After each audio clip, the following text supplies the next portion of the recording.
A few weeks ago, this room had become what every house eventually gets: the junk room, the storage room, the I'll deal with it later room. And it had reached the point where I really couldn't use it for much of anything. There was stuff everywhere, and honestly, looking at the whole room felt a little overwhelming.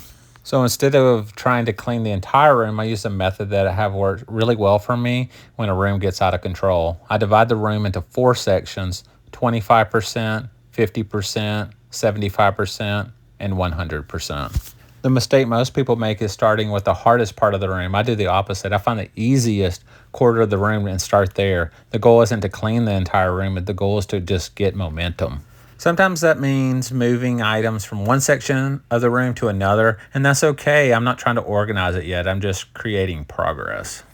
Once the quarter is done, I move on to the next section, then the next. I always leave the section with the door until the last. That way I don't paint myself into a corner or block access while I'm trying to work. Before long, 3/4 of the room are cleaned, and now the room doesn't feel overwhelming anymore.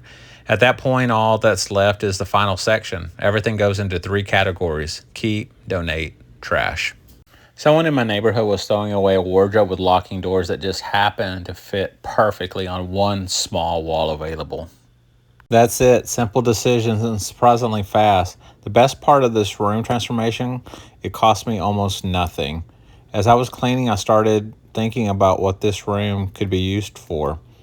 The challenge was that this room has a lot of windows and doors. That means that there isn't much usable wall space. A traditional bedroom setup doesn't really make sense.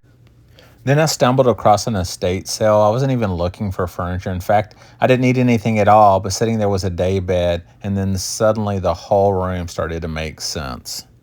So I was able to get that for free. Ironically, on the daybed, the asking price was around $200, which honestly felt fair, but I knew it was large, heavy, and probably a pain to move, and I didn't have any tools with me, and I assumed most other buyers wouldn't either. So the funny thing is, some of my favorite pieces in the room didn't cost anything at all. I reused a couple of paintings I already owned. I had a poster frame sitting around the house that still had the original advertisement in it. Oddly enough, it looked good enough for this room, so I just left it. Sometimes good enough really is good enough. The result isn't a luxury guest suite. So I asked for the estate sales company card and simply said, if this doesn't sell, just give me a call. And later they did, because the daybed never sold. While they offered me a few other items, I learned that the last thing I need is more stuff. So I stuck to the original plan. The results?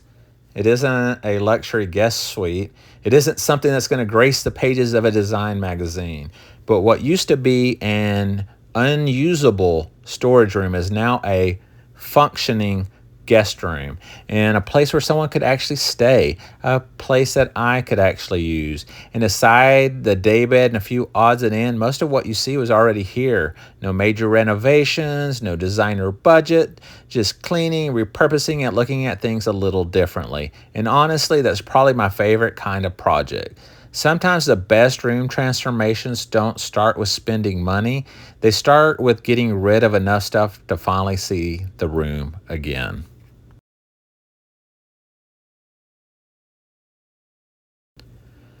This room didn't become perfect. It became useful.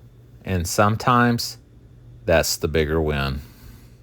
Thank you for watching. If you made it to the end, thank you. Please consider subscribing. Have a great day.